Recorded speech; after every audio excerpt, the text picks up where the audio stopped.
नमस्कार, वक्त बड़ी बहस का है। मैं हूं राजेश कुमार और मैं हूं आपके साथ मोनिका गुप्ता।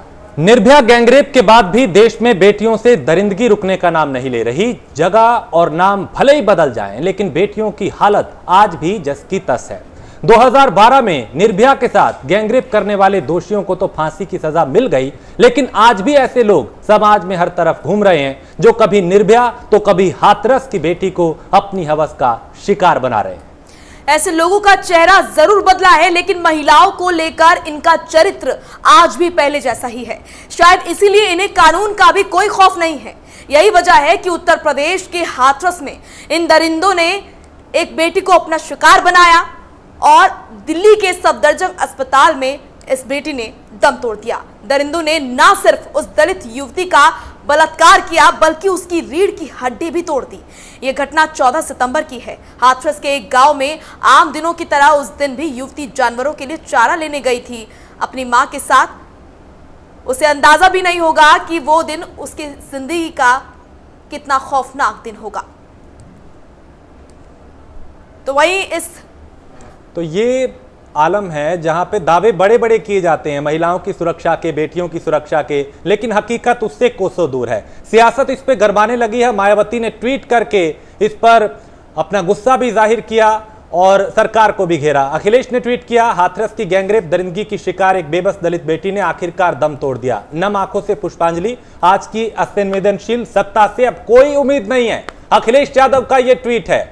मायावती ने भी ट्वीट किया। कांग्रेस के भी दिग्गज लगातार ट्वीट करके सरकार को घेर रहे हैं। सवाल ये कि जो दावे किए जाते हैं उसकी हकीकत क्या है? क्यों आज भी दरिंदों में पुलिस का डर नहीं है, प्रशासन का डर नहीं है, कानून का डर नहीं है, समाज का डर नहीं है, और वो आए दिन इस तरह की वारदातों को अंजाम दे रहे हैं। प्रियंका गांधी ने भी ट्वीट करके इस घटना पर सरकार को घेरा।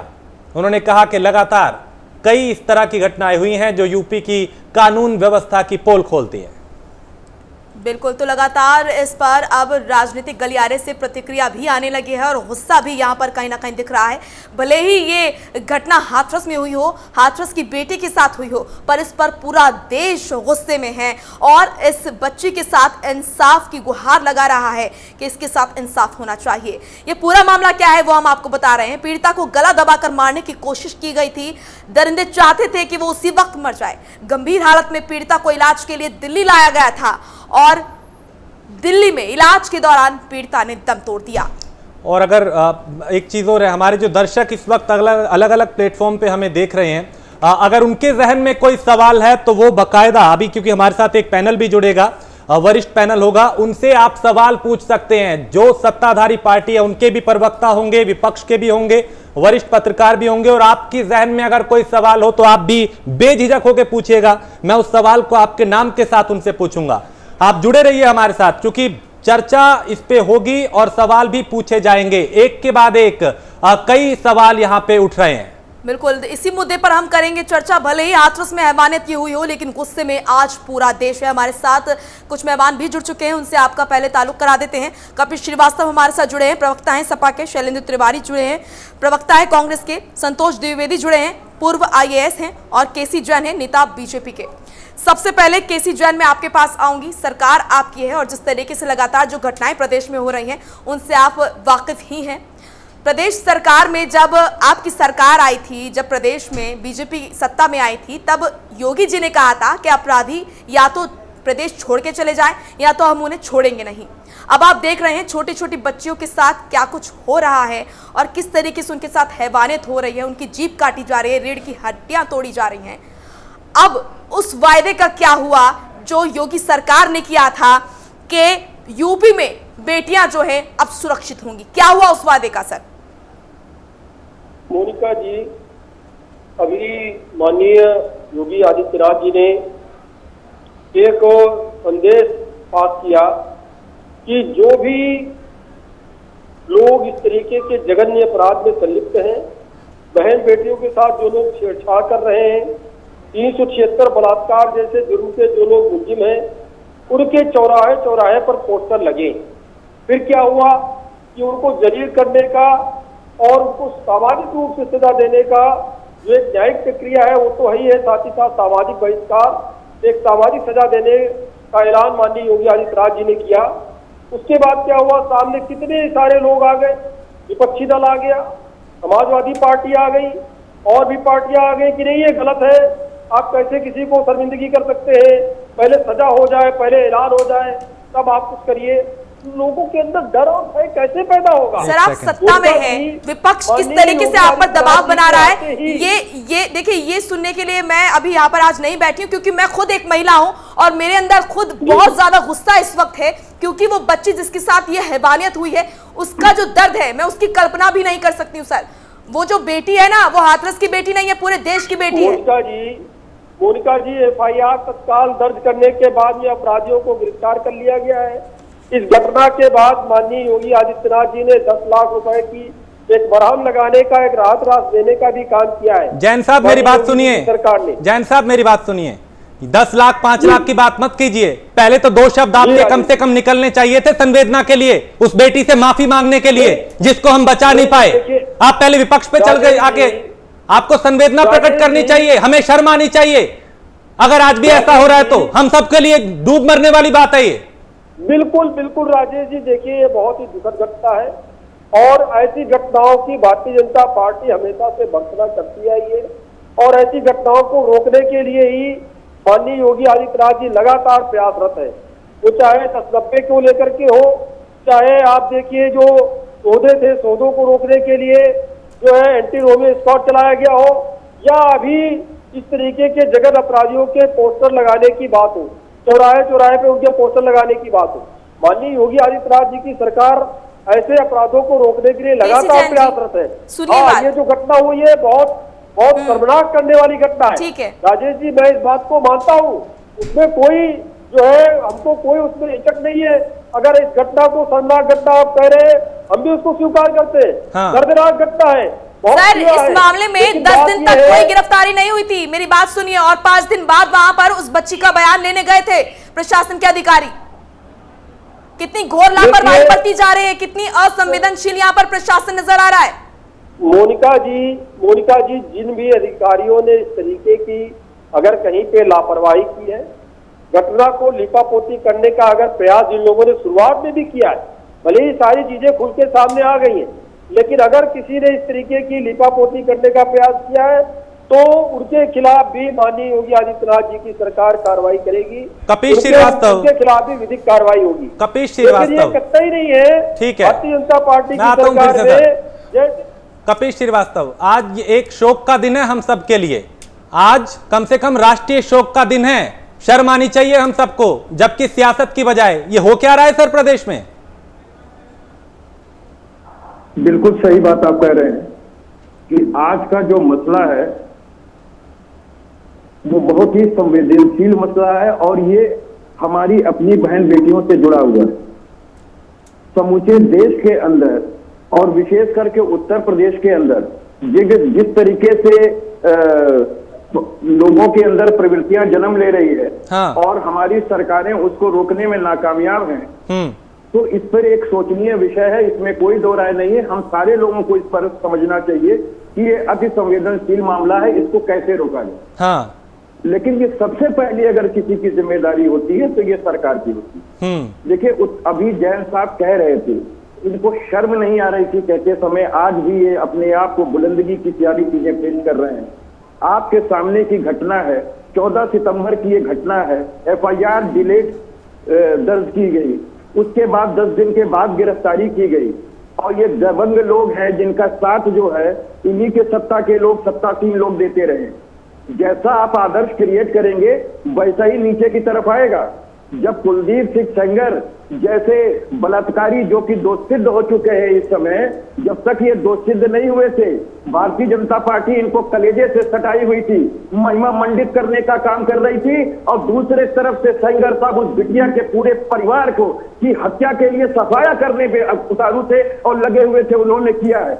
आपको याद होना चाहिए कि सेंगर साहब को बचाने के लिए कि कितनी बड़ी बड़ी चीजें हुई, उसमें पीड़िता के पिता की पुलिस अभिरक्षा में मृत्यु हुई थी। योगी सरकार को शर्म आनी चाहिए, लेकिन शर्म की बात इनके लिए नहीं, साक्षी जी महाराज जब 2019 का संसदीय इलेक्शन का चुनाव जीत करके जाते हैं तो वो धन्यवाद अदा करने जाते हैं कि संगत तुम्हारी वजह से आज मैं जीता हूं।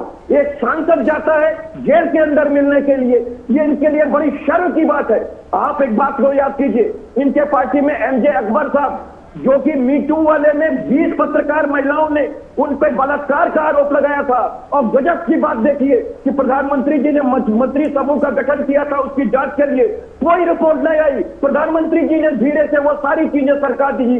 विदेश राज्य मंत्री थे, उनके ऊपर कोई एफआईआर किसी थाने में एक नहीं दर्ज किया गया, जबकि 20 महिलाओं पत्रकारों के साथ उन्होंने बलात्कार करने का काम, उनका यौन शोषण करने का काम किया था। तो ये बलात्कारियों की सरकार है जो साथ देती है और आदर्श दूसरा क्रिएट करती है। शैलेंद्र तिवारी, शैलेंद्र तिवारी, आपको पोस्टर लगाना है तो संजय साहब का क्यों नहीं लगाते? चिन्मयानंद स्वामी जो गृह राज्य मंत्री है जिनका, ठीक है सर, ठीक है, मैं दोबारा आता हूं। शैलेंद्र तिवारी, यहाँ पे क्या निर्भया कांड जो हुआ था 2012 में, केंद्र में आपकी सरकार थी, उससे भी कोई सबक नहीं लिया गया? आए दिन इस तरह की घटनाएं हो रही हैं, वारदातें हो रही हैं, जहां कोई बदलाव नजर नहीं आ रहा, बस शहर और नाम बदलता है, वारदात उसी तरीके की होती है। पहले तो मैं अपनी संवेदना उनके परिवार के प्रति और पूरे महिला समाज के प्रति व्यक्त करता हूँ कि ऐसे नहीं होने चाहिए। ये बहुत ही शर्मसार करने वाली बात है। अब मैं आता हूँ सरकार 14 सितंबर को ये घटना हाथरस की हो रही है, उससे पहले 16 अगस्त को होती है, उससे पहले उन्नाव में होती है, उससे पहले बलरामपुर में होती है, उससे पहले बस्ती में होती है, उससे पहले गोंडा में होती है, उससे पहले राजधानी में होती है। जब इस तरह की घटनाएं निरंतर हो रही हैं और पुलिस उसमें इन घटनाओं से हिला हवाली करके इससे इनकार करती है तो इस तरह के कृत्यों को बढ़ावा मिलता है। अब मेरा सवाल ये है कि अगर 16 अगस्त में लखीमपुर की घटना के बारे में उचित कार्रवाई की गई होती तो 14 सितंबर जैसी घटना दोबारा नहीं होती। यानी कि सरकार पूरी तरह से जिस घटना में आंखें निकाल ली गई थी, जबान काट दी गई थी, उसमें जो है पुलिस इनकार कर रही थी घटना से, और जबकि वो घटना हुई थी। मुझे लगता है कि इस तरह की घटनाओं पर अगर आप ध्यान नहीं देते हैं, जिसकी वजह से ऐसे अपराधी होते हैं, इस तरह की अपराध करते हैं। मैं बताना चाहता हूं कि पूरे उत्तर प्रदेश में आज की तारीख में हत्या, लूट, अपहरण, बलात्कार जैसी घटनाएं आम बात हो चुकी हैं और ये सरकार उन पर पर्दा डालने पर लगी हुई है। ठीक है केसी जैन जी, जो पहले घटनाएं हो चुकी है उनसे सबक क्यों नहीं लिया जा रहा है? ठीक है, उनका जी बात आने दीजिए प्लीज। देखिए दर्द बहुत ज्यादा है। आप एक महिला है, आप इस अभी आपने कहा कि मैं खुद पीड़ित हूँ, ये बात सच है कि आप इस तरह की जब घटनाएं सुनेंगी तो आपकी पीड़ा जागेगी और आपकी पीड़ा आपको कचोटेगी। ठीक है शैलेंद्र जी, आऊंगे आपके पास।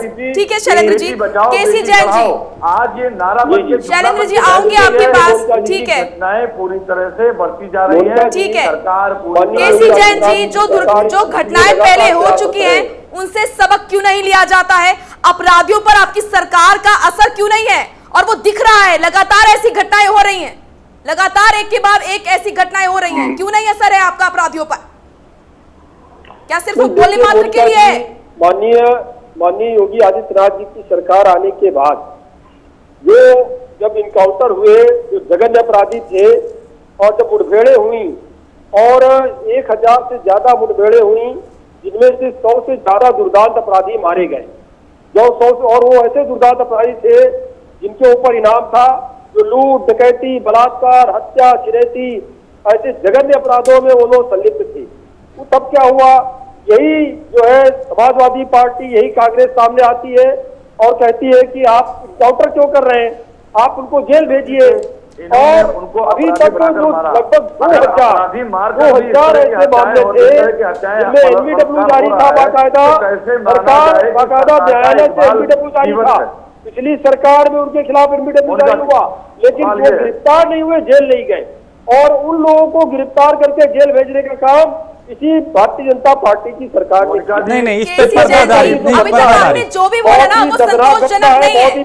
आपने जो भी बोला वो संतोषजनक है ही नहीं। आप जवाब ठीक तरीके से दे ही नहीं रहे हैं। पिछली सरकारों में क्या हुआ, उससे पिछली सरकार में क्या हुआ, आप ये बोल रहे हैं। कपिल जी ने जिस प्रकार से आरोप लगाया, कपिल जी ने जिस प्रकार से आरोप लगाया, शायद ये भूल गए हैं मुख्यमंत्री आवास के पास, मुख्यमंत्री आवास से 1000 मीटर की दूरी के अंदर, 1 किलोमीटर दूरी के अंदर दो लड़कियों के 100 बरामद हुए थे और उनके साथ एक जैसी जगह घटनाएं हुई थी। इनको याद नहीं है, वो इनको इनके शासकीय क्षेत्र में नहीं याद है क्या हुआ था और अब क्या हो रहा है, उससे आप संतुष्ट हैं क्या? प्रदेश के जो हालात हैं वो आपको ठीक लग रहे हैं? जेल में है, इनको इन्होंने मंत्री बना रखा था, जिन रैपिस्टों को इन्होंने मंत्री बना रखा था वो अब भी जेल में है। नहीं मेरी समझ में ये नहीं आ रहा जैन साहब आप पर्दादारी क्यों कर रहे हैं? मेरी समझ में ये नहीं आ रहा। नहीं आपको कबूल कर लेना चाहिए था कि पुलिस की बड़ी लापरवाही है, नाकामी है यहाँ पे शासन प्रशासन की। पार्टी में थे। चलिए मैं आता हूँ आपके पास। संतोष जी सर आपके पास आऊंगा। आप ये बताएं सर, बाराबंकी में 13 साल की एक लड़की के साथ रेप के बाद हत्या कर दी जाती है, हापुड़ में 6 साल की बच्ची के साथ रेप के बाद उसकी आंखें फोड़ दी जाती हैं, हाथरस का अब ये कांड हो रहा है, एक के बाद एक तस्वीरें सामने आ रही हैं, फिर क्यों कोई ठोस कदम नहीं उठाया जा रहा ऐसे गुंडों के खिलाफ, अपराधियों के खिलाफ जो महिलाओं के साथ इस तरह की वारदातें कर रहे हैं? और संतोष जी एक सवाल मैं इसमें और ऐड करूंगी, जिस तरीके से ये लापरवाही यहाँ पर देखी जा रही है कि 10 दिन हो जाते हैं घटना में, कोई गिरफ्तारी नहीं होती और 5 दिन बाद उस बच्ची के पास जाया जाता है उसका बयान लेने के लिए। राजेश जी और गुप्ता, सर्वप्रथम मैं अपनी संवेदना व्यक्त करूंगा उस परिवार के प्रति जिसके साथ ये जघन्य अपराध हुआ है। महिला सशक्तिकरण के इतिहास में ये एक ब्लैक पेज है, एक ये काला अध्याय है जी, इसमें कोई शक नहीं है। और सबसे दुर्भाग्यपूर्ण ये है कि हर व्यक्ति ये जस्टिफाई करने का प्रयास कर रहा है कि साहब हमने तो ये कर दिया और पिछली सरकार में ये था। देखिए, राजनीतिक गेन्स के लिए, अपने राजनीतिक बढ़त के लिए दूसरे पर आरोप लगाना बड़ा आसान है, लेकिन आपने क्या किया, आपके पीरियड्स में जो घटनाएं हुई उस पर आप कितने संवेदनशील रहे वो दिखाई दे रहा है। जैसा कि अभी एक प्रवक्ता ने कहा कि उसके ठीक 1 महीना पहले लखीमपुर खीरी में एक महिला के साथ जो घटना हुई वो इतनी शर्मनाक थी कि उससे आप सोचिए कि एक तरफ तो भारत सरकार कह रही है बेटी बचाओ बेटी पढ़ाओ जी, दूसरी तरफ एंटी रोमियो स्क्वाड की बात हमारे माननीय मुख्यमंत्री जी करते हैं और वहीं पर उन्नाव से लेकर के चाहे बाराबंकी हो, चाहे गोंडा हो, चाहे बलरामपुर हो, सीरीज ऑफ घटनाएं होती जाती हैं। न तो मानवाधिकार आयोग पावर में है, न तो महिला आयोग कुछ उसका संज्ञान ले रहा है, और न तो मैं कहूंगा कि सबसे दुर्भाग्यपूर्ण ये है कि इसमें माननीय न्यायालय ने जो हमारा मुख्य स्तंभ है उसने भी अपनी आंख बंद कर रखी है। क्योंकि ये घटना हुई, सबसे पहले जो रिपोर्ट दर्ज की गई वो 307 में अटेम्प्ट टू मर्डर में की गई जी। कहा यह जा रहा है जस्टिफिकेशन, आज मैं एक न्यूज चैनल में देख रहा था आज तक पे, जिसमें डीएमओ एसपी की प्रेस कॉन्फ्रेंस चल रही थी जी, ये कहा गया कि उन लोगों ने जो दरखास्त दी थी साहब, हमने उसके हिसाब से केस दर्ज कर लिया। अरे जो आदमी गरीब है, जो आदमी दबा कुचला है, जो आदमी शुरू से घबराया हुआ है, आपको उसकी मदद करनी चाहिए, उसकी आगे आना चाहिए, उसका सहयोग करना चाहिए, बजाय इसके कि आप अवांछनीय तत्वों को, गुंडा एलिमेंट्स को सपोर्ट कर रहे हैं। और इस घटना में तो स्पष्ट रूप से ये है, मैं तो ये कहूंगा कि ये एक काला अध्याय तो है ही है। सबसे बड़ा दुर्भाग्य ये है कि अभी तक कोई कार्यवाही नहीं हुई। आप देखिए उस अस्पताल के सामने, अभी मैं देख रहा था एबीपी न्यूज पे, वहां चंद्रशेखर के नेतृत्व में वो भीम आर्मी ने घेराव किया हुआ है, कहीं पे कांग्रेस जो है प्रदर्शन कर रही है। ये सब लोग अपनी राजनीतिक रोटियां सेक रहे हैं। लेकिन मैं तो समाज के उत्थान की बात कर रहा हूं। आपको हैदराबाद से लेसन लेना चाहिए था, जहां डॉक्टर का रेप हुआ और हैदराबाद पुलिस ने बड़े योजनाबद्ध तरीके से ठीक है सर उनको ऐसे निपटाया कि आज तक कोई बोल ही नहीं पाया। हाँ। और आप तो हर चीज में लीपापोती करने में लग गए। हाँ। हर चीज को बचाने में लग गए। आज मैं ये सुन के मुझे दंग रह गया कि साहब उसकी जीभ तो काटी नहीं गई थी, उसने तो बयान दिया है और उसका गला दबा रहे थे इसलिए दांत से। ये टिपिकल थानेदार की बात है, इस तरह की बात नहीं करनी चाहिए। बिल्कुल। और ये दुर्भाग्यपूर्ण घटना हुई है। हाँ। तो इससे सबक लेना चाहिए। अब तक तो वहाँ कार्रवाई हो जानी चाहिए थी। हाँ। अगर आप अतीक अहमद का घर, आप मुख्तार अंसारी का घर, हाँ। आप विजय मिश्रा का घर तोड़ सकते हैं। हाँ। आप बिकरू में जाकर के उस घटना के बाद उसका पूरा खाता गिरा सकते हैं। हाँ। तो अब तक तो उस गांव में तहलका मच जाना चाहिए था। बिल्कुल। हर आदमी केवल प्रेस कॉन्फ्रेंस में लगा हुआ है जैन साहब, और कोई हाँ। किसी तरह का कार्रवाई नहीं हो रही है। ठीक है सर। शैलेंद्र कुछ कहना चाह रहे हैं। शैलेंद्र, छोटी सी टिप्पणी, फिर मैं इन्हीं सवालों के जवाब लेना चाह रहा था, लेकिन आप टिप्पणी कीजिए पहले। देखिए सर, यूपी में 9 महीने में 40 बलात्कार से द्वारा हत्याएं हो चुकी हैं। 40 जो बलात्कार के साथ साथ हत्या हुई हैं। आप इस रेशियो से जोड़ लीजिए कि उत्तर प्रदेश की सरकार कितनी संजीदा है। मुझे शर्म आती है कहते हुए कि यहाँ के मुख्यमंत्री योगी हैं, व्यवस्था रोगी है, पूरी तरह से रोगी। आप ही समझिए कि आप बेटी बचाओ बेटी पढ़ाओ का नारा देने वाले लोग, कहाँ गया वो नारा? यानी सब जुमला हो गया। कुल मिलाकर के आपकी सरकार सिर्फ अपनी पीठ थपथपाने में लगी हुई है। यहाँ की पोस्टरिंग व्यवस्था, अब तो मुझे लगता है कि पोस्टर चौराहे पर लगना चाहिए कि बेटियों के बलात्कार के दोषी सरकार योगी सरकार। हाँ, जैन साहब आप ये बताएं कि गैंगरेप का केस लिखने में 8 दिन का वक्त क्यों लगा, पहले तो ये बताएं। उसके बाद दूसरी चीज ये कि अगर उस बच्ची की हालत इतनी नाजुक थी तो फिर इतने दिन क्यों लगे उसे दिल्ली रेफर करने में? वक्त रहते क्यों नहीं लाया गया उसको, जब मालूम था उसकी हालत खराब है? देखिए राजेश जी, यहाँ पे 2 चीजें हैं कि एफआईआर को तत्काल लिखी जानी चाहिए थी। जिन भी पुलिसकर्मियों की, जिन भी अधिकारियों की इसमें लापरवाही पाई जाएगी उनके खिलाफ भी एक्शन लिया जाएगा। माननीय योगी जी की सरकार में जिस प्रकार से तत्काल एफआईआर सब जगह पे लिखी जा रही है और जो आदेश माननीय योगी आदित्यनाथ जी ने दे रखा है कि अगर कहीं पे भी कोई घटना होती तो उसकी एफआईआर लिखी जाए। और अभी शैलेंद्र जी ने जो बात कही, मैं धन्यवाद देता हूं कि पोस्टर लगाने की बात का जो उन्होंने कम से कम समर्थन किया और उसका स्वागत किया। तो जो भी जघन्य अपराधी हैं, जो भी इस तरीके के 334 के मामले में संलिप्त पाए जा रहे हैं, उनके खिलाफ बिल्कुल कार्रवाई होगी और उनके पोस्टर भी लगने शुरू हो जाएंगे। दूसरी बात यह है कि अभी तक विपक्षी दल जो इसकी अब सामने आ रहे हैं, अभी माननीय योगी आदित्यनाथ जी ने जब घोषणा की कि उनके पोस्टर लगने चाहिए, वो मैदान में आ गए। उन्होंने कहा नहीं ये गलत है, जो पोस्टर लगेंगे तो उनको आप बदनाम करेंगे। इसी तरीके से इनकाउंटर पे भी सवाल खड़े किए।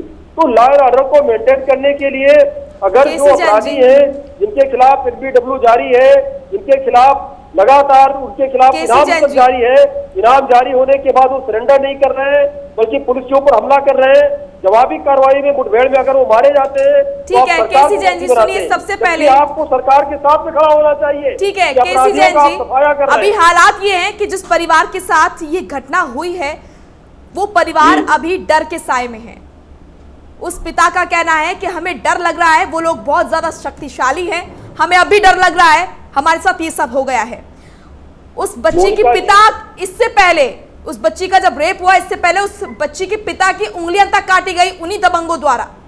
यह आप ही का प्रदेश है जहां पर जो अपराधी हैं वो कितने बेखौफ घूम रहे हैं और जो पीड़ित हैं वो अब भी डर के साए में हैं। सबसे पहले उन्हें सुरक्षा दीजिए।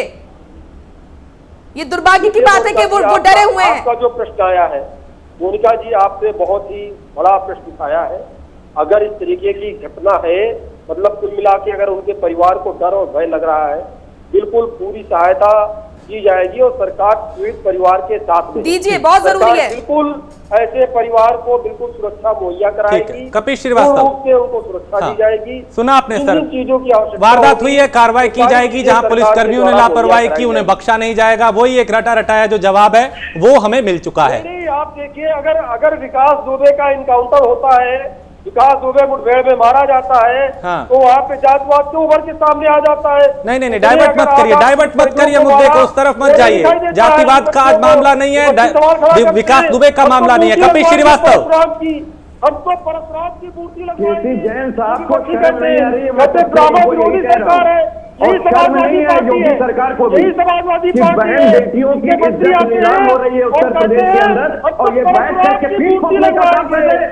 ऐसे योगी, अगर ऐसे योगी की आवश्यकता इस देश को, इस प्रदेश को नहीं है, जो जिनके खिलाफ जो बहन बेटियों की इज्जत की जा रही हो और जो उनको बचाने का काम कर रहे हैं। आज तक इन्होंने उसका काम नहीं किया, आज तक उनको सुरक्षा मुहैया कराने का काम नहीं किया। इनका संविधान बोलता है ये करते हैं ये लोग, इस तरीके से वापस लिए जाएंगे, संसद नहीं होगा हमारी सरकार में, नहीं चाहिए ये हमारी सरकार अपराधियों को बचाएगी, ये कब तक आप बचाएंगे, आप तो बताते रहे, उन्हीं का इंसाफ हो रहा है। अगर आपने उनको सरेंडर कराया होता, आप तो सुन लीजिए, अगर आपने सरेंडर उनको कराया होता मारे गए, उनको मारने की जरूरत नहीं आती, अगर ये जेल में होते थे, लेकिन उनको सहायता दे योगी आदित्यनाथ रहेगा, कभी आपको ज्यादा दिखाई देता है, आपको प्रॉब्लम दिखाई देता है, आपको जात दिखाई देता है।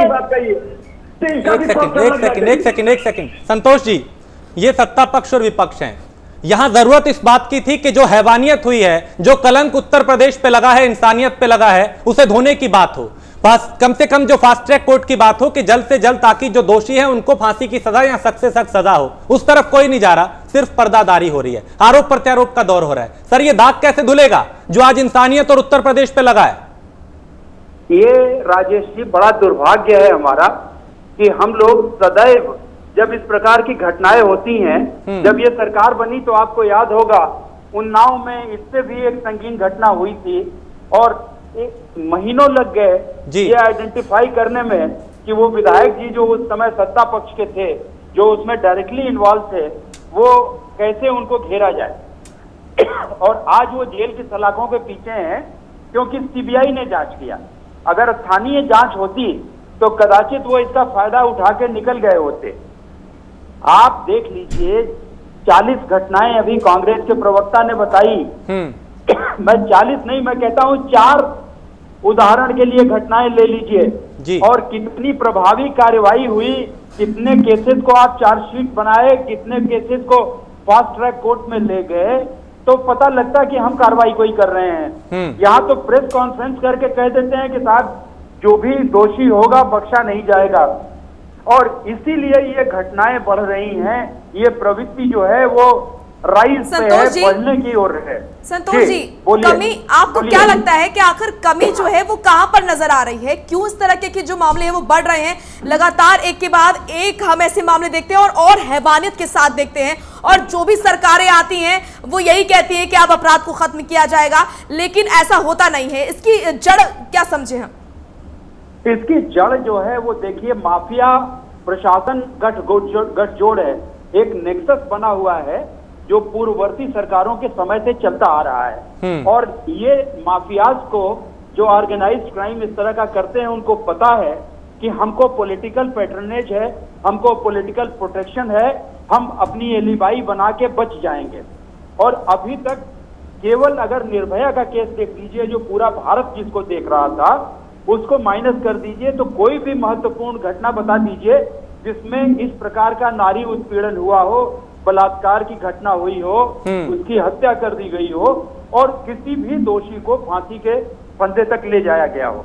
ये नेतृत्व की कमी, मैं योगी जी के बारे में नहीं ब्लेम करूंगा, लेकिन पुलिस का जो प्रशासन है, पुलिस का जो प्रशासन तंत्र है। सर, यही दुर्भाग्य की बात है कि यहाँ पर सरकारें अपने आप को इसी तरीके से डिफेंड करती हैं कि जो पिछली सरकारों में तो हमसे यहाँ इससे ज्यादा रेप हुए थे, इससे ज्यादा हैवानियत हुई थी। ये कितनी दुर्भाग्य की बात है, कितने असंवेदनशील यहाँ पर लोग बैठे हैं जो समझते नहीं है कि किस तरीके से जो बेटियां हैं उनके साथ क्या कुछ हो रहा है। इस तरीके से जो सरकारें अपने आप को डिफेंड करती हैं, ये गलत है।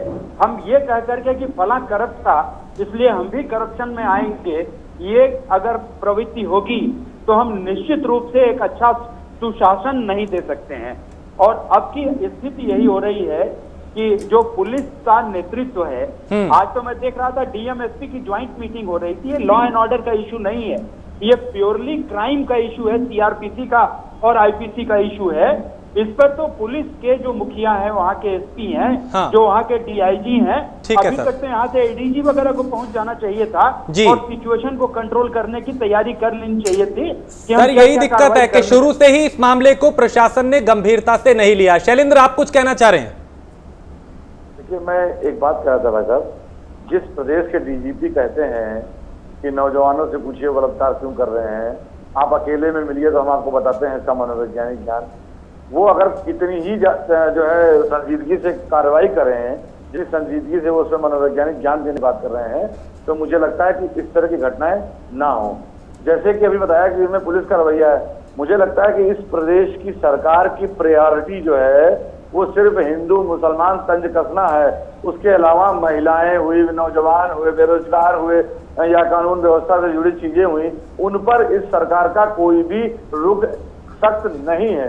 अभी हमारे साथी कह रहे थे कि हमने जो है आपके तमाम लोगों का एनकाउंटर कराया और ये कराया और इसके बाद ये कराया जी। तो इतने एनकाउंटर होने के बाद भी हाँ। अगर अपराधियों का इकबाल बुलंद है और सरकार का इकबाल जो है नीचे खड्डे में जा रहा है, तो मुझे लगता है कि ऐसे का समय में उत्तर प्रदेश के मुख्यमंत्री को जिम्मेदारी लेते हुए इस्तीफा देना चाहिए और ये बोलना चाहिए कि मेरे बस का नहीं है, मैं नहीं संभाल पा रहा हूँ। क्योंकि आप अपनी बात को दूसरों पर, दूसरों की बात को तीसरों पर, ठीक है। आप इसके कपिश श्रीवास्तव कुछ कहना चाह रहे हैं, लेकिन कपिश जी मैं आपके पास आऊं, एक प्रतिक्रिया आई है हमारे पास, मैं चाहता हूं दर्शक उन्हें सुने। संजय सिंह आम आदमी पार्टी के राज्यसभा सांसद हैं, उनकी प्रतिक्रिया आई है, उन्हें सुनते हैं, फिर मैं आपके पास आऊंगा। क्यों कह रहा हूं कि बलात्कारियों को संरक्षण दे रही योगी सरकार? इसीलिए कह रहा हूं कि पहले सिर्फ एक अपराधी पे मुकदमा हुआ, उस पर भी 376 नहीं लगाया गया, बलात्कार की धारा नहीं लगाई गई। बाद में जब मीडिया में मामला ज्यादा उठा तो उस पर फिर बलात्कार की धारा लगाई गई, गैंगरेप लगाया गया और उसका इलाज अलीगढ़ में हुआ और जब उसकी हालत बहुत बिगड़ गई तो औपचारिकता पूरी करने के लिए उसको दिल्ली भेजा गया। वो भी एम्स में नहीं एडमिट कराया गया, उसको एडमिट कराया गया सफदरजंग में और वहां उसकी जान चली गई। तो ये एक संवेदनहीन और एक क्रूर व्यवस्था उत्तर प्रदेश के अंदर, क्रूर सरकार चल रही है जिसको बच्चियों की सुरक्षा से कोई लेना देना नहीं है, आम आदमियों की सुरक्षा से कोई लेना देना नहीं है। लोग मरते हैं, मरते रहें, लूट हो, अपहरण हो, बलात्कार हो, हत्या हो, इस सरकार से कोई लेना देना नहीं। संजय सिंह को सुना आपने, वो भी यहाँ पे सरकार की संवेदनशीलता पर सवाल उठा रहे हैं और कह रहे हैं कि बिल्कुल अति संवेदनशीलता जो है वो सरकार दिखा रही है। कपिश, आप कुछ कहना चाह रहे थे, मैं आपकी टिप्पणी के साथ ही इन दोनों का जो प्रतिक्रिया है उस पर जवाब लूंगा भारतीय जनता पार्टी के प्रवक्ता से।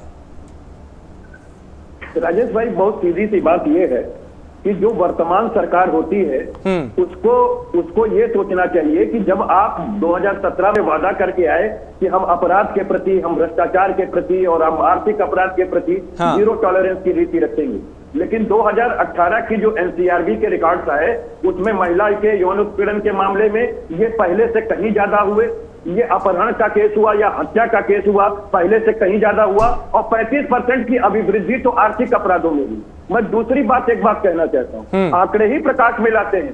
जीरो टॉलरेंस का वादा आपने किया था, आपने उस समय ये नहीं कहा था कि हमको ये व्यवस्था परिवर्तन करने के लिए 15 साल और लगेंगे और हम 15 साल तक लोगों को पहले कोसते रहेंगे, पूर्ववर्ती सरकारों को, या हो सकता है नेहरू जी तक को कोसते रहेंगे। तो पहले धैर्य से सुन लें, उसके बाद जवाब दीजिएगा, आपकी बारी है, वरना मैं आपको बोलने नहीं दूंगा। फिर मैं इसलिए मैं कह रहा हूं कि आप देखिए, अभी महोबा के अंदर जो एसपी का मामला आया उसमें एसआईटी की जांच बैठाई और एसआईटी की जांच ने उनको सपोर्ट कर दिया। हम लोग पहले से चिल्ला रहे थे। तो ये योगी सरकार है, इसके अंदर किसी को भी सजा नहीं मिल सकती, इस बात की गारंटी है, क्योंकि ये नेक्सस बना करके बैठे, चाहे वो बिकरू कांड के अंदर आप देख लें और चाहे आप महोबा कांड के अंदर आप देख लें कि जिस तरीके से इन्होंने किया। इनकी तो पुलिस वो है जो कि रैंसम दिलाने का काम करने लगी है। अब तो 30 लाख रुपए भी दिला दिया, उसकी लाश आज तक बरामद नहीं हुई। ये इनकी पीठ ठोकने वाली सरकार है। राजवृक्ष यादव ने क्या किया था शहर में, वो आप याद कीजिए, पूरी सरकार चला रहे थे, आपकी सरकार की घटना जो अपनी भांजी के लिए कंप्लेंट लिखाने गए, 5 यादव क्या कह रहे थे और ब्रोवर विशेष से उसके बाद भी 5 दिनों तक उनकी एफआईआर नहीं लिखी गई और पत्रकार की हत्या कर दी। मुख्यमंत्री की मंशा तो हमें साफ नजर आती है, अपराध को लेके वो लगातार कार्रवाई कर रहे हैं, एक नजीर पेश कर रहे हैं, महिला सुरक्षा को लेके भी एंटी रोमियो स्क्वाड और दूसरे तमाम अभियान चलाए जा रहे हैं। उनकी मंशा साफ है कि अपराध पे लगाम लगानी है, महिलाओं को सुरक्षा देनी है, लेकिन इस तरह की घटनाएं कहीं ना कहीं सवाल खड़े करती हैं। क्या वजह है कि प्रशासन ठीक से काम नहीं कर रहा? क्यों आपकी सुन नहीं रहा? क्यों आपके तरीके से काम नहीं हो रहा? देखिए राजेश जी, ऐसा नहीं है कि प्रशासन काम नहीं कर रहा है या उसको फॉलो नहीं कर रहा है। हाँ, अगर कहीं पे इस तरीके की एक आध घटनाएं पाई जाती है तो उन अधिकारियों के ऊपर भी सख्त कार्रवाई माननीय योगी जी की सरकार में होती है। कई सारे बड़े अधिकारी सस्पेंड हुए हैं, कई सारे आईएएस और आईपीएस को जबरन सेवानिवृत्त दिया गया है कार्य की लापरवाही के अंतर्गत। सर, लेकिन उसके बावजूद भी महिलाओं को सुरक्षित वातावरण नहीं मिल पा रहा है। कई लोगों पे एफआईआर भी दर्ज हुई है, बड़े अधिकारियों पे एफआईआर दर्ज हुई है, आपके सम्मानित टीवी चैनलों ने दिखाया उसको। रही बात इस घटना की, ये जो घटना हुई बिल्कुल सरकार करने वाली घटना है, दर्दनाक घटना है। अरे आप क्या बोलेंगे? पहले आप सोच लीजिए स्थिति बन गई है कि योगी जी की कर्मभूमि पे इस तरीके के शोहदे हैं कि एक दुबे परिवार की लड़की को आत्महत्या करनी पड़ी और योगी जी उसके घर पे दरवाजे पे ही नहीं गए, जबकि गोरखपुर के सांसद रहे। आपकी योगी सरकार को और आपको चाहिए जिस तरीके से इस्तीफा दे देना चाहिए, आपको इस्तीफा दे देना चाहिए। आपका इधर को बचाने वाले लोग हैं, आपकी मेहनत को बचाने वाले लोग हैं, आपके देशभर को बचाने वाले लोग हैं, आपके देशभर को बचाने वाले लोग हैं, आप पत्रकारों के हत्यारे हैं, आप पत्रकारों को जल्दी करने वाले लोग हैं, आप गरीबों की बात सुनने वाले लोग हैं, आप पाटीदार को बचाने वाले लोग हैं, आप पुलिस प्रशासन के चौथों को बचाने वाले लोग हैं। आपने इसीलिए सरकार बनाई ताकि आप अपने लोगों को बचा सके, वो अपने लोगों से क्राइम करा सके। में कुछ समय लगता है, लेकिन जनता देख रही है। अब आप ये बताएं, इन दोषियों को कब तक सजा मिलेगी जिन्हें पकड़ा गया है? क्या मामला फास्ट ट्रैक कोर्ट में जाएगा या निर्भया केस की तरह 7 साल जिस तरीके से उन्हें 7 साल बाद फांसी हुई, ये मामला भी इसी तरीके से लटकेगा? यहां आप ये भरोसा दीजिए कि जांच तेजी से होगी, फास्ट ट्रैक कोर्ट में मामला जाएगा और इन दरिंदों को जल्दी इनके किए की सजा मिलेगी। आप उलझुल बातें कर रहे हैं, विपक्ष पे जा रहे हैं, पिछले 5 साल पे जा रहे हैं, आज की बात कीजिए। राजेश जी, आपने बहुत अच्छी बात कही कि आगे क्या होना चाहिए। बिल्कुल फास्ट ट्रैक कोर्ट में ये केस जाएगा, त्वरित कार्रवाई होगी, अपराधियों को पुलिस को हमारी इन्होंने फास्ट ट्रैक कोर्ट को कर दिया। फास्ट ट्रैक कोर्ट लागू नहीं किया, फास्ट ट्रैक कोर्ट ही नहीं है तो इनसे अपने क्या उम्मीद कर सकते हैं? ये न्याय को बेचने के लोग जिनके कितने का इस हाथरस की बालिका ने अपनी जान दी करने वाले लोग फांसी होनी चाहिए, हमारी भी मांग है। सरकार लगातार कोर्ट को जानबूझकर तबाह कर दिया है।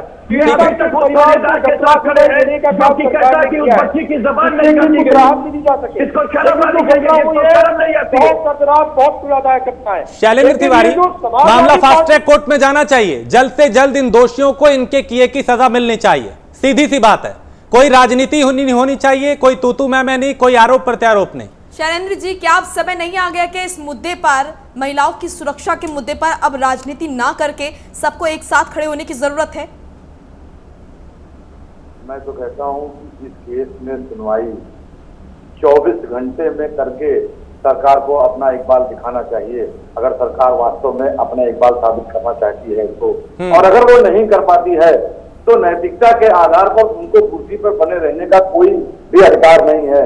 मैं पीछे जाता हूँ, बागपत में इलाज के लिए एक अस्पताल में नर्सिंग छात्रा को जब इंजेक्शन लगाकर उसके साथ गैंगरेप किया जाता है तो सरकार ने क्या कार्रवाई की?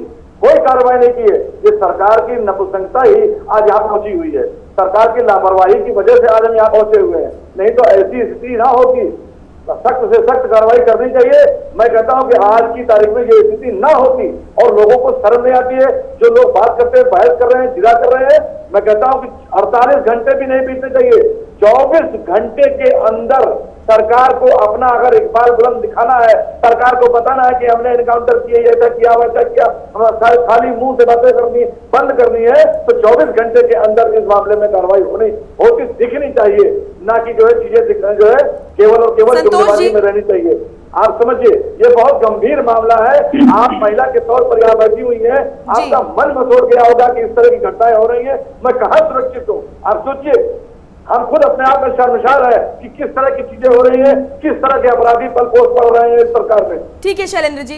संतोष जी, ये जो तमाम जवाब आप सुन रहे होंगे सत्ता पक्ष के, विपक्ष के, इससे संतुष्टि तो कतई नहीं मिलती है, लेकिन आप बताइए, क्योंकि आप पूर्व IAS रह चुके हैं, आखिर सिस्टम में कहाँ क्या बदलाव होने चाहिए जिससे कि ये जो अपराधी हैं ये अपराध करने से कतराएं, कहाँ कमी है और किस तरह से क्या कुछ बदलाव होने चाहिए? क्योंकि आप सुन रहे हैं जवाब, कितने असंतुष्ट यहाँ पर जवाब दिए जा रहे हैं जिससे संतुष्टि बिल्कुल नहीं मिलती है।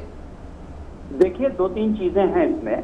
एक तो हमारी जो IPC CRPC जो संवैधानिक व्यवस्था है वो इतनी लचर है और इतनी कॉम्प्लिकेटेड है कि अगर उसके पीछे पड़ेंगे तो इसमें कोई कार्रवाई नहीं हो पाएगी। और इस प्रकार के जो जघन्य अपराध होते हैं उसमें जब तक एग्जाम्पलरी पनिशमेंट नहीं होगा, जैसे निर्भया के केस में वो 4 लोग लटका दिए गए, उस प्रकार की कोई कार्रवाई नहीं होगी तो ये अपराधी अपराध करते जाएंगे, हम लोग बैठ करके आपस में यहाँ पर तू मैं करते रहेंगे और कोई नतीजा नहीं निकलेगा।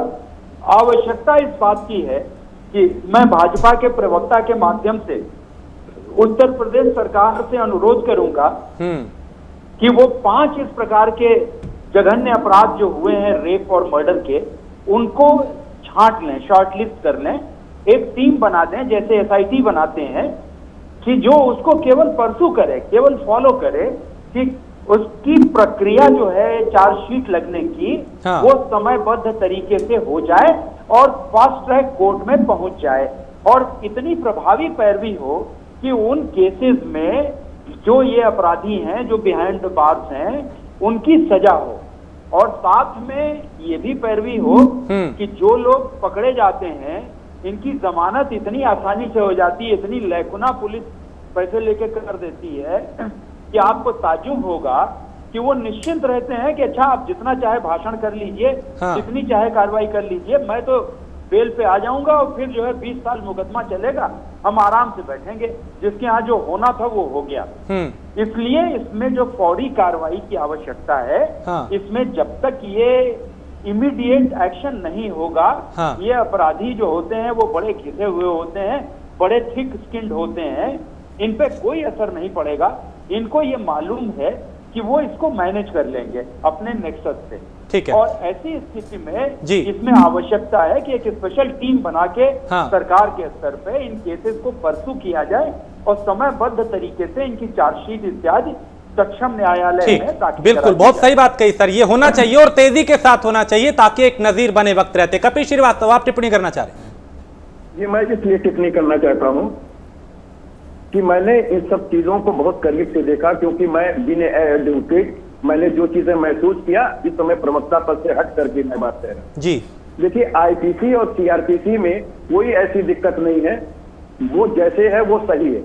इसके लिए सबसे पहली चीज ये है कि हमारी सरकार फास्ट ट्रैक कोर्टों का निर्माण करे, क्योंकि वर्तमान समय में फास्ट ट्रैक कोर्ट वर्क नहीं कर रही। तो उसके लिए एक अलग से फंड ले आए और जो हमारे एडीजेस की कोर्ट है, जो डीजे के अंदर के अंतर्गत आते हैं, उसमें से कुछ स्पेशल कोर्ट बनाई जाए जो कि दिन प्रतिदिन की सुनवाई करें।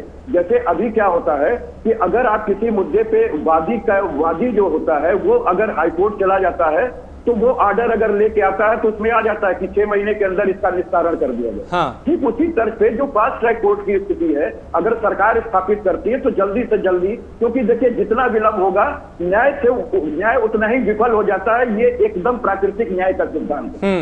दूसरी चीज मैं आपको कहना चाहूँ कि देखिए, IPC और CRPC की प्रक्रिया बिल्कुल सही है, कहीं कोई दिक्कत नहीं है, बल्कि जस्टिस वर्मा आयोग ने जिस तरीके से संशोधन 376A से लेकर D तक में कराया और 509 IPC में कराया या 354 IPC में कराया, उसके जो 4 सेक्शन बने, उसमें बहुत टफ प्रक्रिया उसमें। लेकिन कपिल जी, दिक्कत तो उस चीज में है ना, जो पुलिस अधिकारी है, जो जांच अधिकारी है, वो किस तरीके से रिपोर्ट अपनी दे रहा है, वो कितनी सही जानकारी दे रहा है, संतोष जी भी कुछ कहना चाह रहे हैं इस पे? नहीं, एक मिनट मैं, ठीक है, पहले आप बोल लीजिए, फिर मैं संतोष जी के पास आऊंगा। जी, एक बात मैं कह लूं, हाँ। क्योंकि मैं न्यायालयी प्रक्रिया से जुड़ा हुआ हूं और पुलिस की जो विवेचना होती है, हाँ। वो 161 के अंदर केस डायरी लग करके और जब चार्जशीट होकर के आती है तो हमारे यहाँ शामिल होती है। ठीक है। हम लोग उसी को एक्सरसाइज करते हैं। हाँ। देखिए, हम बतावे, हकीकत ये है कि पुराने ढर्रे को पुलिस को छोड़ना पड़ेगा। हाँ। दूसरी चीज, इन्वेस्टिगेशन के लिए अलग अथॉरिटीज को बढ़ाना पड़ेगा जो कि विवेचना के एक्सपर्ट हों। हाँ। कारण क्या है कि आप एक ही पुलिस से 10 तरह की चीज कराते हैं। नेताजी की सुरक्षा में भी आप उसी को लगा देते हैं और उसी को आप गवाही में भी लगा देते हैं और सब काम उससे आप करवाते हैं। तो वो निश्चित तौर पे जो केस डायरी लिखता है वो सही परख के नहीं लिखता, वो घर के अंदर बैठ के अपनी चीजें टाल लेता है। इसलिए जैसी केस डायरी बनती है, जो FIR होती है, जो दोनों के कंट्राडिक्शंस होते हैं, उसका लाभ कहीं ना कहीं जो डिफेंस का वकील होता है वो उठाता है और अभियुक्त को उसका लाभ मिलता है और वो छूट जाता है। मोस्टली केसेस इसीलिए छूट के जाते हैं। ठीक है। और दूसरी चीज ये है कि अगर इस पर त्वरित कार्रवाई, जैसे FIR जो है जितनी डिलेड होगी उतना ही न्याय विफल हो जाएगा। हाँ। इसलिए FIR तत्काल होनी चाहिए, उस पर पुलिस की इन्वेस्टिगेशन तत्काल होनी चाहिए, उस पर उच्च अधिकारियों के रिमार्क्स होने चाहिए, जो भी जीडी रोज की रोज कट करके जाती है। तो ये हो नहीं रहा है। अगर ये सारी चीज सुधार दिया जाए तो निश्चित तौर पे एक धमक सत्ता की भी बनेगी, पुलिस की भी बनेगी और अभियुक्तों का दम टूटेगा। ये बहुत अच्छी बात आपने की है, राजनीति से ऊपर उठ के, और जरूरी है इसी तरीके का, क्योंकि ये मामला सामाजिक है, संवेदनशील है और हम सबसे जुड़ा हुआ है। संतोष जी, आप कुछ कहना चाह रहे थे इन्हीं की बात पे? मैं राजेश जी आपकी बात में ही सिर्फ एक उदाहरण देना चाहता हूँ जी। जो आप वकील साहब बता रहे थे। आपने देखा कि बिकरू में वो जो हत्यारा था जिसने हमारे 8 बहादुर लोगों को मार दिया था, उसने थाने में घुस के हत्या की थी। उसके क्राइम का अगर इतिहास देखेंगे तो उसने थाने में घुस करके कंप्लेनेंट को, जो इसके खिलाफ कंप्लेंट करने गया था, हाँ। मार दिया था 10-12 साल पहले। और उस न्यायिक प्रक्रिया इस प्रकार की है कि उसमें वो बेदाग छूट गया, केवल इसलिए कि उसने गवाहों को धमकाया, पुलिस को जो आप कह रहे हैं पर्चे काटने में गड़बड़ कराया तो बेनिफिट ऑफ डाउट मिल गया उसको और वो छूट गया। मेरा केवल ये कहना है, जो मैं अनुभव के आधार पर कह रहा हूँ जी, कि ये इतनी लचर प्रक्रिया है। SPO हैं, PO हैं, जो कोर्ट में जाते हैं, उसके पहले पर्चे कटते हैं, केस डायरी लिखी जाती है, फिर चार्जशीट बनती है, फिर चार्जशीट का अप्रूवल होता है। ये सारी चीजों में कुछ न कुछ लैकुना वो जानबूझ के छोड़ देते हैं, जिससे अपराधियों को न्यायालय में फायदा मिल जाए। ठीक है। हमें ये पैरवी करनी पड़ेगी कि ये सुनिश्चित किया जाए कि प्रॉपर प्रक्रिया फॉलो हो, प्रॉपर लोग सुपरवाइज करें, सुपरविजन हो हायर लेवल पे, और समयबद्ध तरीके से केस डायरी जो है कोर्ट में सबमिट हो जाए, चार्जशीट कोर्ट में सबमिट हो जाए, जिससे इनको सजा दिलाई जाए। बिल्कुल, जो वक्त पे, ताकि कार्रवाई हो। जैन साहब, आप राजनीति से अब ऊपर उठ के ना, चूंकि आज सवाल आपसे पूछे जाएंगे, सत्ता में आप ही की पार्टी है, आप ये बताएं कि उस परिवार की सुरक्षा के लिए क्या किया जा रहा है, उनकी आर्थिक सहायता किस तरीके से की जा रही है और कैसे उसे इंसाफ मिले, उस बिटिया को, उसके जो दोषी हैं उनको जल्दी सजा मिले, इसके लिए कदम उठाए जा रहे हैं। आप ये आश्वासन दीजिए प्रदेशवासियों को। राजेश जी, पहली बात तो ये है कि जो घटना हुई बहुत ही दुखद और पीड़ादायक घटना है। इसी समाज में हम लोग भी रहते हैं और ये बात सही है कि जो अपराधी हैं, अपराधियों के ऊपर अगर किसी बड़े अधिकारियों का, राजनीति का या किसी जनप्रतिनिधि का अगर कहीं पे हाथ है तो उनको सजा देना और कठिन हो जाता है ऐसे में, क्योंकि कहीं ना कहीं से उसमें दिक्कतें आती हैं। तो पहली बात तो ये हमारी हर एक व्यक्ति से ये निवेदन है, खास करके जो लोग राजनीति से जुड़े हुए, कि ऐसे लोगों का साथ बिल्कुल ना दें। दूसरी बात ये है कि जो बात आपने सुरक्षा की कही, जिस भी सुरक्षा की आवश्यकता है, जिस भी लेवल की सुरक्षा की आवश्यकता है, वो सुरक्षा पीड़ित परिवार को मुहैया कराई जाएगी। और बिल्कुल ये केस फास्ट ट्रैक कोर्ट में फॉरवर्ड होगा, वहां भेजा जाएगा और तत्काल ज्यादा से ज्यादा कड़ी से कड़ी सजा अपराधियों को मिले, इसके लिए सरकार प्रयास करेगी। और हमारी तो मांग ये है कि ऐसे जघन अपराधियों को बिल्कुल और बिल्कुल फांसी की सजा मिलनी चाहिए, इससे कम सजा नहीं मिलनी चाहिए, क्योंकि जब इस तरीके के केस होंगे और इस तरीके की सजा मिलेगी। देखिए, अभी संतोष जी ने जो बात कही अच्छी बात है, हम लोग भी न्यायपालिका से जुड़े हुए हैं, उच्च न्यायालय में हम लोग भी प्रैक्टिस करते हैं।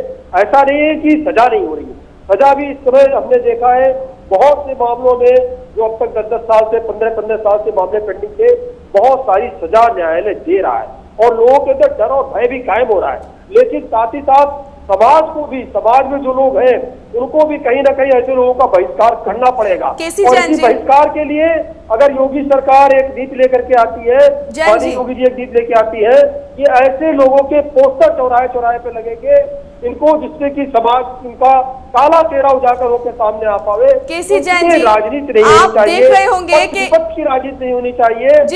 ऐसे अच्छे कार्यों का, सरकार की ऐसे अच्छे कार्यों का जिसमें एक अच्छी मंशा जुड़ी है, जिसमें अपराधी परास्त होंगे, उसमें पक्ष विपक्ष को सबको साथ में आना चाहिए। केसी जी मेरी बात सुनिए, आप देख रहे होंगे कि ऐसे इससे पहले और भी जो घटनाएं हुई हैं वहां पर एक चीज जो है वो सेम देखने को मिली है कि प्रशासन की तरफ से घोर लापरवाही देखने को मिली है। तो इस मामले में भी वही नजर आया। 10 दिन बाद जो है 10 दिन बाद तक भी गिरफ्तारी नहीं होती है, 5 दिन बाद जो बच्चे उसका बयान दर्ज करा जाता है। तो क्या आपको नहीं लगता कि सिस्टम में बदलाव की जरूरत है? अब टाइट करना चाहिए सिस्टम को, जरूरी हो जाता है कि जो प्रशासनिक अमला है वो ठीक तरीके से काम करे, क्योंकि कमी यही है, सबसे बड़ी कमी जो है वो यही है। मोनिका जी देखिए, हम आपकी बात को नकार नहीं रहे। पहली बात तो ये कि FIR तत्काल दर्ज होनी चाहिए, और जिन भी अधिकारियों ने, जिन भी पुलिस कर्मियों ने इस तरीके की लापरवाही की है, उनके खिलाफ भी माननीय योगी जी की सरकार एक्शन लेगी। दूसरी बात जो आपने सवाल उठाया गिरफ्तारी की, देखिए गिरफ्तारी में कभी कभी समय लग जाता है। कोई भी अपराधी अपराध करके ये नहीं कहता है कि लीजिए हमको गिरफ्तार कर लीजिए, लेकिन वो सारे अपराधी गिरफ्तार हो गए हैं, सबको सजा मिलेगी और बिल्कुल इस बच्ची को न्याय मिलेगा। माननीय योगी जी की सरकार क्या ठोस रणनीति आप बनाएंगे? केसी जी, आपकी पार्टी क्या ठोस रणनीति बनाएगी कि महिलाओं को सुरक्षित वातावरण मिले?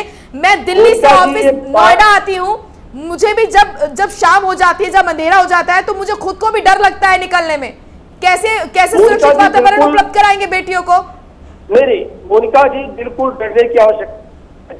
वो चाहे 10 डब्बे हो, स्थानीय थाने में संपर्क करें, स्थानीय थाने का नंबर अपने पास रखें, SHO का पर्सनल नंबर भी अपने पास रखें। सर नंबर सबके हैं, वो तब पहुंचते हैं जब घटना हो जाती है, ये मत बताइए। शैलेंद्र भाई आप कुछ कहना चाह रहे हैं? राहत देने का काम माननीय योगी जी की करेगी और कर रही है। देखिए परिवर्तन तो हर महिला, कोई भी महिला होगी, उसे इस तरह के सरकार के कृत्य में भय लगेगा।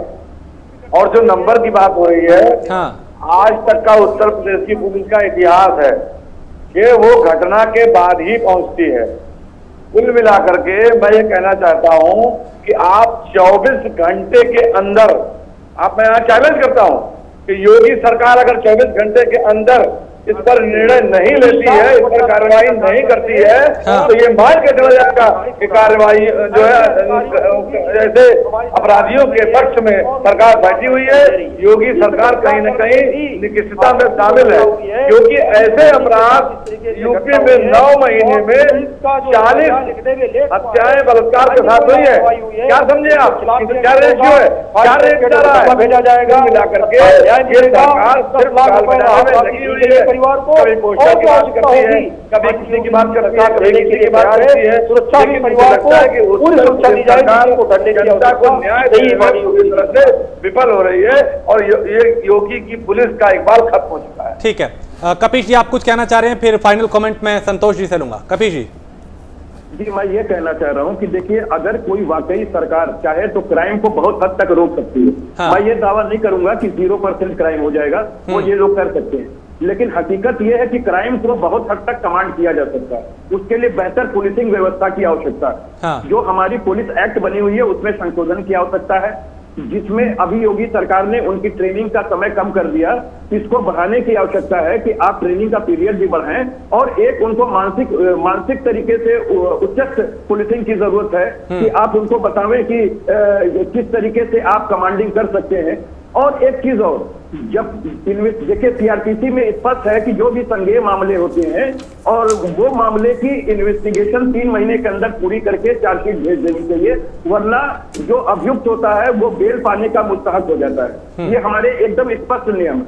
तो होता क्या है कि चार्जशीट आने में ही 3 महीने से ज्यादा का समय लग जाता है। हाँ। उसमें कभी कभी पुलिस जानबूझ करके भी अभियुक्त को लाभ देने के लिए करती है, तो कभी वाकई में ऐसा होता है कि ऐसे इंसिडेंट्स आ जाते हैं कि मुकदमा विवेचक की ड्यूटी कहीं और लगा दी जाती है। तो बहुत हद तक पुलिसिंग को आप सही करके और 3 महीने के अंदर चार्जशीट डला करके अगर आप ट्रायल को शुरू कर दें और विद इन 6 मंथ से एक साल के अंदर अगर आप ट्रायल समाप्त करा लेते हैं, निश्चित न्याय मिलेगा। और इस तरह के चित्त विकृत लोगों को, जिनकी मानसिकता बलात्कार और उत्पीड़न की होती है, ये स्वस्थ व्यक्ति नहीं करता, जो चित्त विकृत लोग होते हैं वही करते हैं। मैं इस बात को आपको कह रहा हूँ। और ऐसे लोगों को तभी आप डरा सकते, पोस्टर से नहीं डरा पाएंगे।